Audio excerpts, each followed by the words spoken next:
Hello there, fellow cultists. This is DM Nell, and I'm back with a holiday edition of the Shadow of the Demon Lord talk. Um, Welcome. This is the year of 2021, and we are drawing to an end. And it is the holiday season, as you can tell by the goofy hat on my head. And whatever holidays you choose to celebrate during this time of year, that gives you an excuse not to go to work.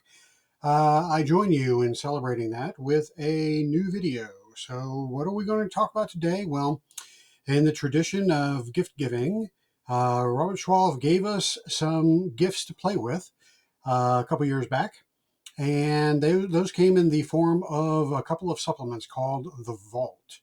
The first one, which was the Vault Opens. I'll bring this over here. This bad boy talks about several new relics that can be brought into your game. And so I'm going to be talking about the relics from this and the other supplement, which is known as an Accursed Trio. And not sure what date this came out in. I think it was like a year or two ago. Oh, yeah, 2020, a year ago. All right, so those are the two supplements I'm going to be talking about. Now, of course, there are relics that are discussed in some of the core rule books of Shadow of the Demon Lord, but I already talked about most of those, if not all of them, in an earlier video back in the teens, I believe, if I remember correctly. So I wanted to talk about the new hotness, which is these 7 that were brought to us in these 2 supplements. So, what do we got to play with here? So, the first toy on our list is the Apotheosis Engine. Now, the Apotheosis Engine, once again, was one of the relics from the Vault Opens supplement, and the Vault Open talks about each one of these relics. It gives a little bit of background, and it gives the powers that are associated with each of these. So for the Apotheosis Engine, basically this was a machine that was created, an arcane machine that was created by a man who had a kind of a bad childhood. Apparently his father was a bit nuts, and his younger brother was born with several what is referred to as infirmities. So many that his father called him a monster and gave him away to be raised in the cult of the new god. And so this the brother, Aldemar Krenk, um, was fearful that his father would do the same to him. And so he spent his life trying to find ways to improve himself and to perfect himself. He sought perfection. And so all of this led him to creating this Apotheosis Engine. And the Apotheosis Engine basically is a machine that is used to take desirable qualities from one individual and to give them to another individual. So kind of talks about how the essence transfer occurs between the two involved in the working of the machine, and it talks about the various powers and how it works and all that stuff. So it's an interesting item. I'm not really exactly sure how I would incorporate this into a game. More than likely, the it would be probably something that would draw the players into a quest to destroy the machine. It is most likely the logical outcome of including this in a game, but I'm not really exactly even sure how that would occur. So, since this is a machine that draws uh, qualities from one person to another, obviously that would be an evil act, or a corrupt act, I should say. And so you could have this machine or this engine leaving behind a bunch of malformed people that used to be, you know, they used to have a perfect quality, say their intelligence or their appearance or their strength. Something about them was the pinnacle of perfection. and mysteriously somehow this quality was stolen from them. And so the PCs would have to figure out why this is happening and trace it down to the current owner of the Apotheosis Engine. So that's kind of how I envision this item to be used. I don't really see it as something that would be useful for the players to keep. It seems like more like something that they would seek to destroy, or at least to capture and put in a safe place. Um, and perhaps it would be something that would be needed for them to use later to be able to defeat another more powerful villain, perhaps in the master tier. I see this as being more of an epic, not epic, um, a wow, can't think. Let's see, we have the novice tier, then we have the master tier, and then we have the middle tier, which I can't think of right at the moment. But anyway, that tier, which it'll come to me, is what I see this Apotheosis Engine being falling into. And then maybe the characters have to use it again later in the master tier to defeat a more powerful villain. Maybe expert tier. See, I knew I'd think of it. So, yeah, that's what I'm thinking of how this would be used. So I obviously haven't used it in a game as of yet, but it's kind of how I envision it. The Journal of Dr. Festering is the next item, and this is basically a journal from a doctor who was working um, in the city of Crossings in the Northern Reach, and he was actually in the sanitarium there. Let's see, it's named here. I can't remember. Mercy Hill. There it is. When he began to experiment on some of the patients there, trying to cure their various insanities. He came up with a bunch of different experiments, which ended up killing most of his or all of his patients, trying to come up with this cure. And he finally fell upon what he believed to be the cure, but the law got onto him, and so he basically decided to take the last dose of this cure himself to see if it would work. And it didn't, but it had a side effect, and that side effect was basically to turn him into Mr. Hyde. And so this is a classic Dr. Jekyll and Mr. Hyde story brought into the Shadow of the Demon Lord. And so that's what we have here. This text talks about the elixir, what he did to create it, and of course the ingredients, how to create the elixir of dread transformation. And it also gives you the various things that changes that occur when you take the elixir, which would include gaining the frightening trait, 20 plus 20 bonus to health, make strength attack bonus, attack rolls and challenge rolls with 2 boons. Your melee attacks deal 2d6 extra damage. You're hostile to all creatures, and you must use an action each turn to attack a creature you can reach, or charge the nearest creature. So all that stuff happens, and of course, there's a chance for gaining some madness for using the elixir. So that is something that can definitely be used in a game. I see it also as the focus of an adventure.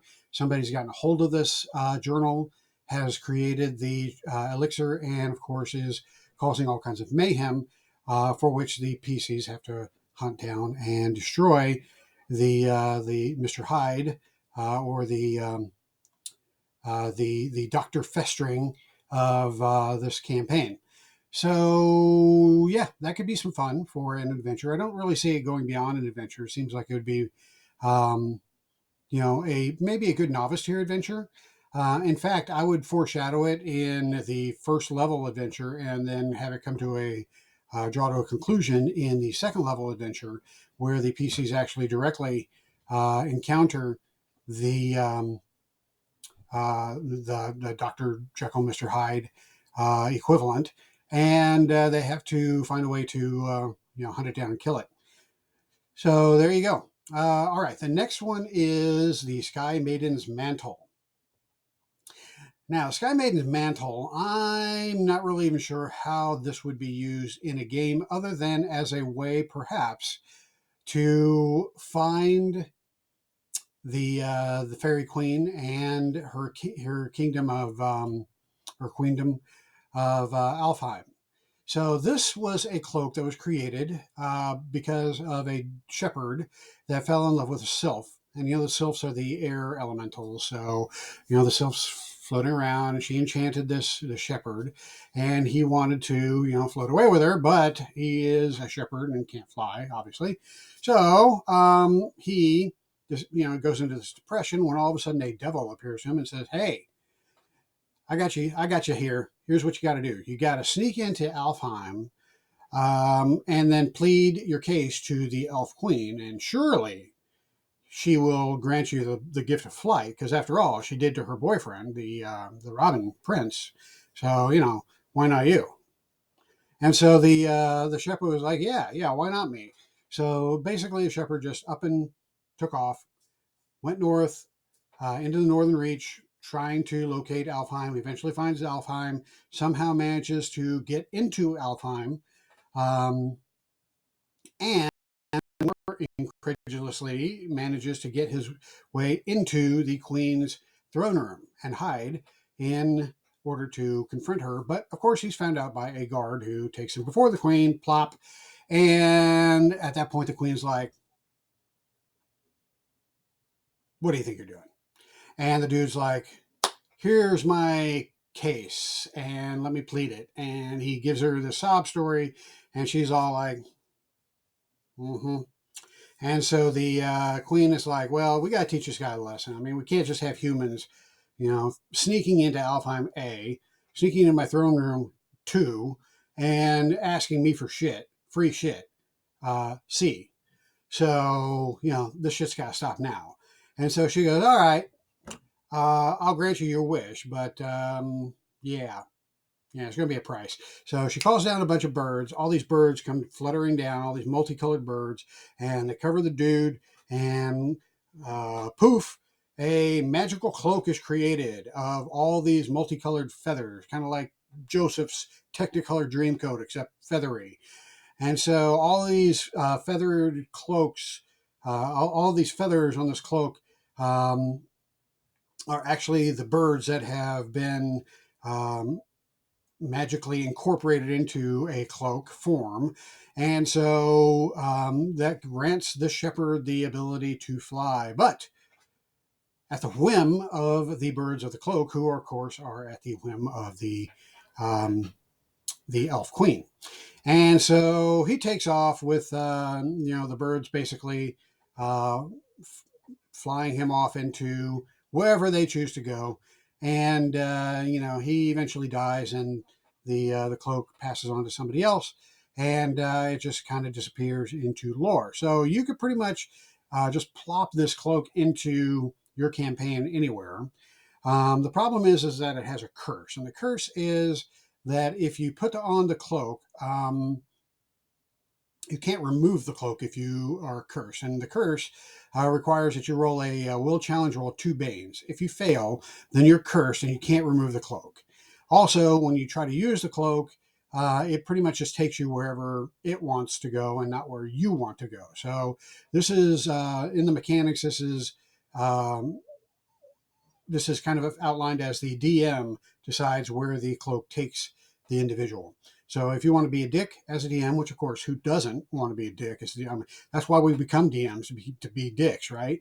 So yeah, you can say that the player wants to fly over the chasm, but instead the cloak decides it wants to fly over here, and land on top of this mountain that's like 200 kilometers away. So something like that. Anyway, so yeah, if you want some hilarity in your campaign, you can plop this cloak in here. Personally, here's how I would use it. I would use it as a way for the players to find their way into Alfheim. So for whatever reason, they need to go to Alfheim, and they need a way into the Hidden Kingdom. And so they come across the legend of the cloak. They hunt down the cloak. They find the cloak, and they use the cloak to get into the kingdom. That's how I see it being used. But that's just me. You can use it however you see fit. All right, now the last one in this particular supplement is the Staff of Is. The Staff of Is is the staff that belongs to the Archmage. Now, the Archmage is the title of the highest ranking wizard in the Tower Arcane, which is the tower that floats above Caicrus and is home to the Order of Wizards of the Tower Arcane. I'm not sure that I don't think the order actually has a name other than the Wizards of the Tower Arcane. But so all of these wizards originally, well, not the current wizards, but originally the wizards that originally comprised this order came from a far off land known as Is, Y-S, Is. And they came here after a tragedy had befallen their land, and they were led by the magician or the archmage or the wizard that that saved them all, Iglesias. And Iglesias basically was the most powerful wizard of Is. So he managed to save some of his people, bring them to this continent, and pleaded with the emperor to allow them to reside in this land. And in exchange, they would tutor people of the empire in their arcane ways. So the emperor was like, deal.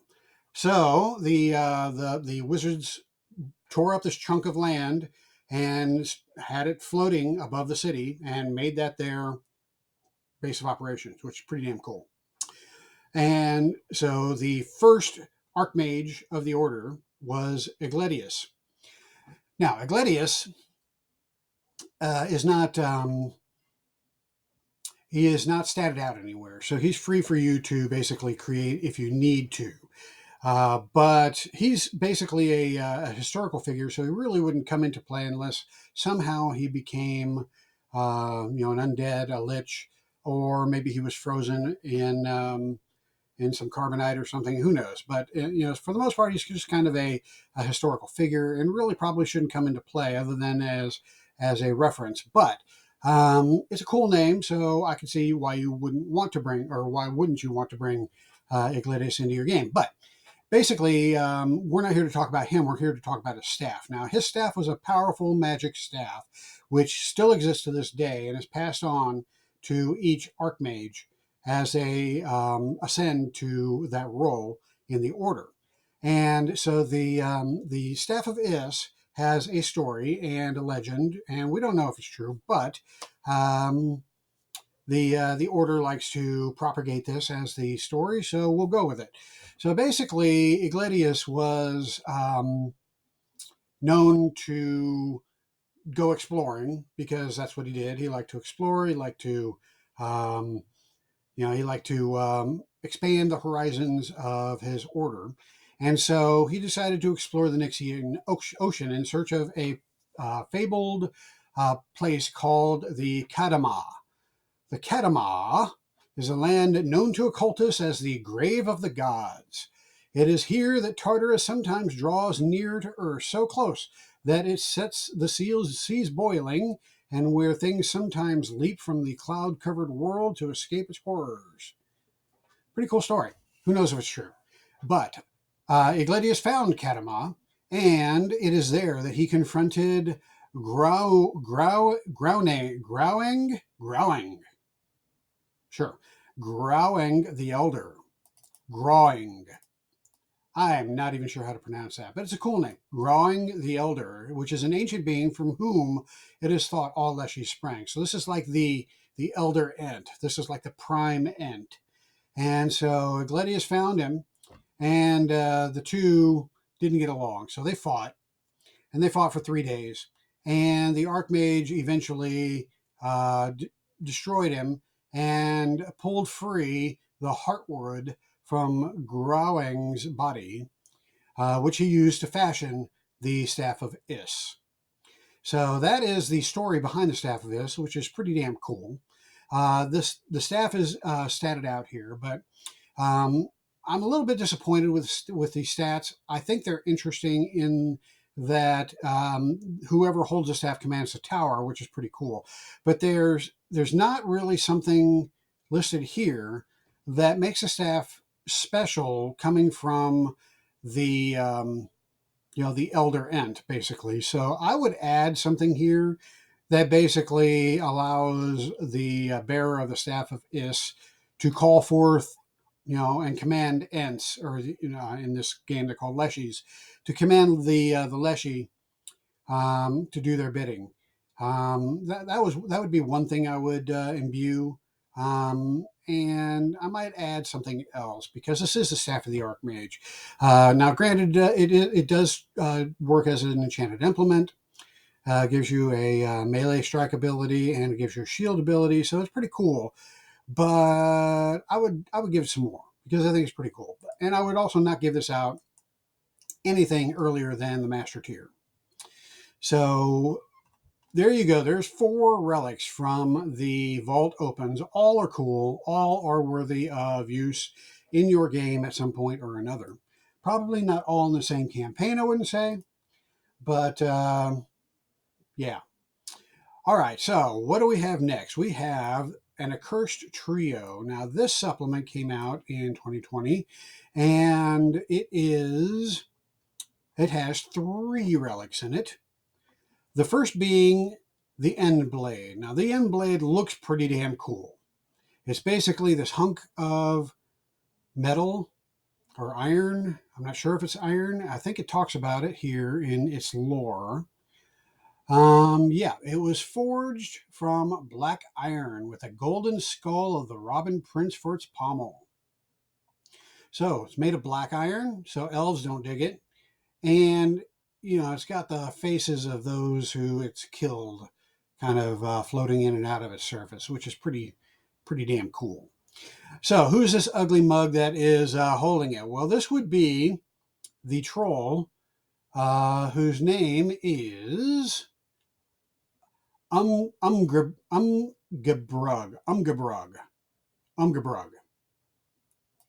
Yeah, Schwab did not make it easy on us with these names. So Umgabrug is the wielder, or was the wielder, of the Endblade. And with it, it is said that he slew 1,000 elves, 1,000 fairies, until Thanatos himself struck him down. So the elf blade was then taken and placed to be kept by the great dragon, because who's going to steal from the great dragon, right? So it is said that to this day the end blade is in the hoard of the great dragon, sequestered in the darkness far beneath Mount Fear. So if you want to bring the end blade into your game, you somehow have to explain how it got out of the Great Dragon's hoard and back in circulation. So the Enchanted Greatsword has a bunch of qualities associated with it here, which I'm not going to read through, but it is a life taker. So when damage from the end blade causes a living creature to become incapacitated, the relic consumes the target's soul, killing it instantly, which is why it's got all these cool soul faces across the blade. So it is an awesome evil weapon that should definitely make an appearance in your game at some point. Then we got the Fatestealer. Now, Fatestealer is an evil dagger. It's a black dagger that came into the possession of Eris, the emperor of the realm. Before he became emperor, though, he was the previous emperor's eldest son. But he had a problem. He was kind of born weak, and unfortunately, his younger brother, Titian, that's an unfortunate name. So Titian has, he has a better life. He's bulkier. He's more athletic. He's more charismatic. He's more handsome, and so Eris grows up in his shadow, basically. Even though he's the older brother, Titian is the brighter star, so he becomes like the favored amongst the people, even though Eris is the one who is the heir to the throne. And so, even though the emperor prepared Eris, educated him, tried to prepare him the best he could for the throne, Eris was consumed with jealousy and hatred for his younger brother. So he ultimately got to the point where he was like, I can't live with this guy in the world, so I need to get rid of him. And so he manages to talk his pop into sending his younger brother out as basically as a what they call it, send him on a diplomatic mission. There we go. So as a diplomat, he's out there talking up the empire to places like the 9 cities of the Confederacy. And he's out there wheeling and dealing, and everybody loves him. And so he's making the emperor look good. And Eris, of course, is back here fuming. And he hires these assassins to go kill his brother. And of course, the assassins fail, and his brother manages uh, to avoid all the assassination attempts, as though his luck was just almost a supernatural thing. So Eris is sitting there fuming in his hatred and his black mood when he is approached by a devil. And the devil provides him with a means of getting back at his brother and getting what he feels like he deserves. And so he gives to Eris Fatestealer, which is a dagger with a black blade. And when you draw blood from an individual, it draws the luck from that individual and grants you their luck and grants them bad luck. So Eris decides he is going to make amends with his brother in an attempt to get close to him so he can use a dagger, and it succeeds. And so Eris manages to steal his brother's luck. His brother dies not too long afterwards by, I think he fell down some stairs or something. No, he choked on a olive pit. From that point on, Eris had his brother's luck until it began to wear off. And then he realized the dagger's curse, which is that the luck is temporary and then is replaced with bad luck. So you have to keep stealing luck in order for your luck to continue. And so that's what Eris did. And he was eventually made emperor. And that's when the devil came back and said, "Time's up. I want my property."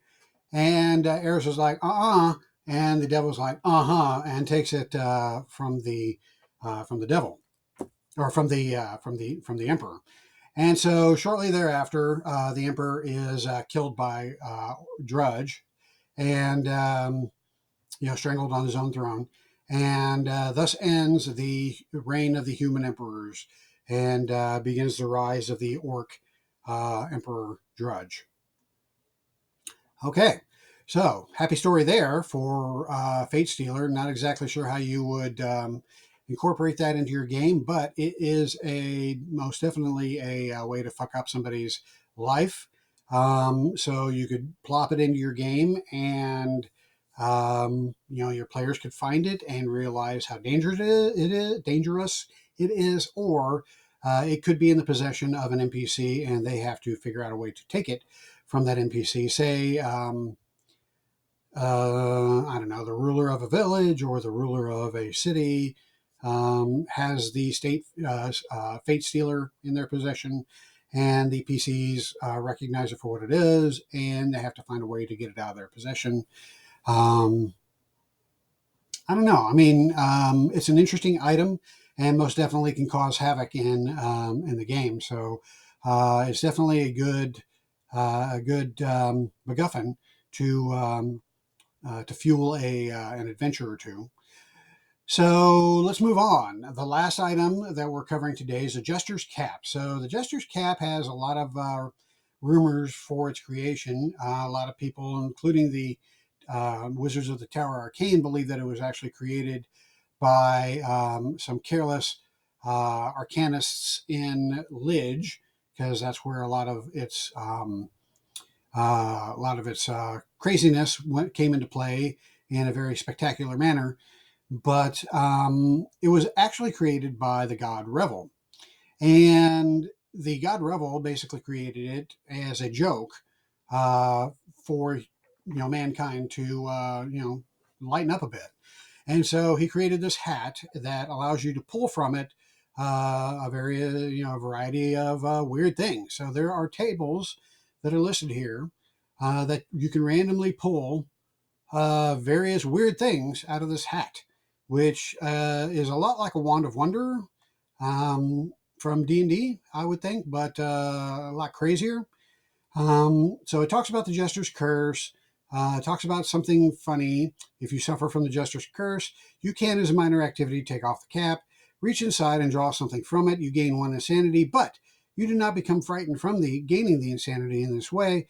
Roll 2d20 and refer to the Jester's Cap table to determine what emerges from the cap.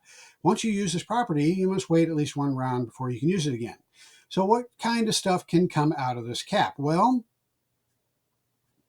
a ball gag, that's funny. A long black coat that smells of smoke, that's funny. A laser pistol, that's hilarious. A bouquet of flowers, okay. Let's see here. A bottle of orange colored oil, whatever. A pair of garden shears, right? A rather puzzled and irritated dragon. The dragon is hostile towards you and can take a turn during the next round. The dragon sticks around for 1d6 plus 1 rounds before flying away. All right. A bone that multiplies itself to become an angry bone machine that can take a turn in the next round. A set of false teeth, leather-bound dictionary, the dark tongue. Oh, that's pretty funny. Let's see, a wheelbarrow full of rutabagas. And there's just all kinds of weird oddities that some of which are dangerous and some of which are just mundane, and others that are potentially pretty hilarious. So the Jester's Cap, yeah, if you want to throw the craziness of an item that would be similar to the Wand of Wonder or the Deck of Many Things into your campaign, then the Jester's Cap would be one way to do it. So there you go. 7 items, 7 relics from 2 supplements. These supplements are on our drive-through RPG, and they're cheap. I think they're a couple bucks or less. And so I recommend them if you are looking for some stuff to throw into your game to either drive a story or as a MacGuffin for your story or as an item that you want your characters to possess. Which, thinking of all of these, the only one I would think of that any character would want to possess would be the Staff of Is and maybe Endblade. But yeah, I don't know. So at any rate, I think these are some interesting items, definitely some story fodder, and check them out. I highly recommend these 2 supplements, just if for no other reason. It's interesting reading. But once again, I think that you could use them in one of your games. So there you go. That's all I got for today. I am on holiday break myself, so hopefully I will come back in the next week or so with another video. But for now, I just want to leave you all with holiday cheer, holiday happiness. Be safe, be happy, give to others, and just be kind. Don't be a dick. And be what is it that those 2 idiots in that movie say? Be groovy to each other? No. Anyway, you know what I mean. So there you go. I'm out of here. Have a great holiday, and I will catch you next time.